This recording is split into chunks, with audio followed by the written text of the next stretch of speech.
লক্ষ্মীপুরের কমলনগরে ভাষা শহীদ কমরেড মোহাম্মদ তোহা তার বাড়ির সামনে আছেন আমাদের সহকর্মী আতোয়ার মনির। তার সাথে যুক্ত হয়ে জেনে নেব সেখানকার খবর। মনির, একটু জানতে চাই লক্ষ্মীপুরের সার্বিকভাবে যে আয়োজন আজকের দিনটিকে ঘিরে সেটি জানতে চাই। পাশাপাশি আপনি যেখানে আছেন, যেহেতু সেই জায়গাটির একটি বিশেষ মাহাত্ম্য আছে, সেখানকার কি পরিস্থিতি দেখছেন?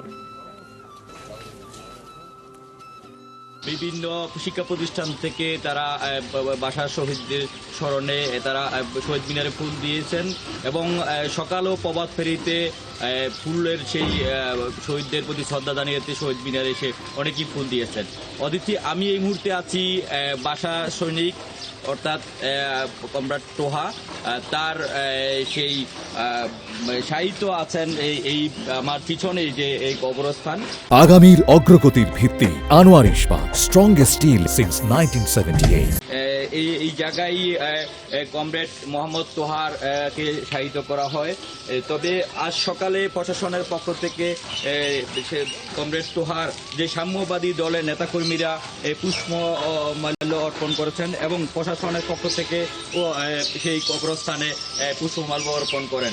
আমি আপনাকে জানিয়ে রাখি, এই স্মৃতি ঘিরে বহুদিন ধরেই এই স্থানীয় লোকজন বলে আসছেন যে শুধু 21শে ফেব্রুয়ারি আসলেই এই কমরেড তোহার এই স্মৃতি কবরস্থান ঘিরে পুষ্পমাল্য অর্পণ করা হয়, এরপর আর কোনো খবর থাকে না। তবে তাদের যে দাবি, স্থানীয় লোকজনের যে দাবি রয়েছে, তারা বরাবরই বলে আসছেন যে এই স্মৃতি ধরে রাখার জন্য কমরেড তোহা অর্থাৎ জুমুর এলাকা থেকে যে রামগতি পর্যন্ত যে সড়কটি রয়েছে, এই সড়কটি কমরেড তোহার ব্যাপক অবদান রয়েছেন এবং তার আন্তরিকতাই এই সড়কটি তখন হয়েছে।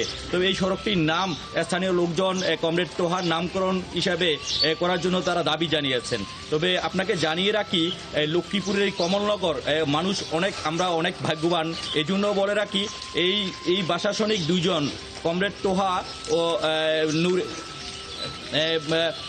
কমরেড তোহা ও নূরে সানাউল্লাহ নুরি, এই দুজনেরই এই লক্ষ্মীপুরের কমলনগর জন্ম তাদের। তবে সানাউল্লাহ নুরির সাহিত্য হয় ঢাকা বুদ্ধিজীবী কবরস্থানে। তার বিভিন্ন সময় যে স্মৃতি বিজড়িত আত্মীয় স্বজন থেকে শুরু করে বুদ্ধিজীবী কবরস্থানে এই দিনে সেক্ষেত্রে সেই জায়গায় পুষ্পমাল্য অর্পণ করা হয়।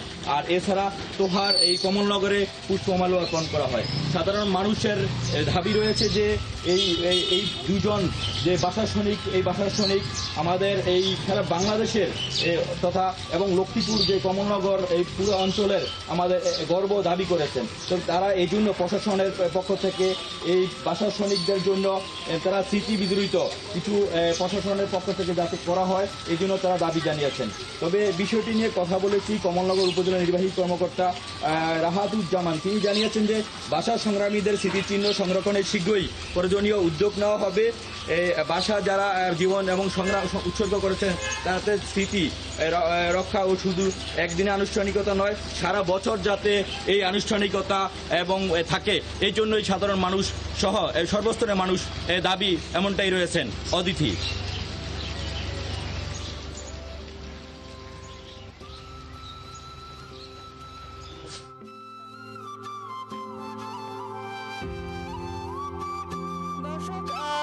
আমরা জানছিলাম লক্ষ্মীপুরের খবর লক্ষ্মীপুর থেকে সহকর্মী আতোয়ার মনির আমাদের সাথে যুক্ত ছিলেন এতক্ষণ। আজকে দেশব্যাপী এই শহীদ দিবস এবং আন্তর্জাতিক মাতৃভাষা দিবস ঘিরে নানান আয়োজন রয়েছে, আমরা সেই খবরগুলো জানছি।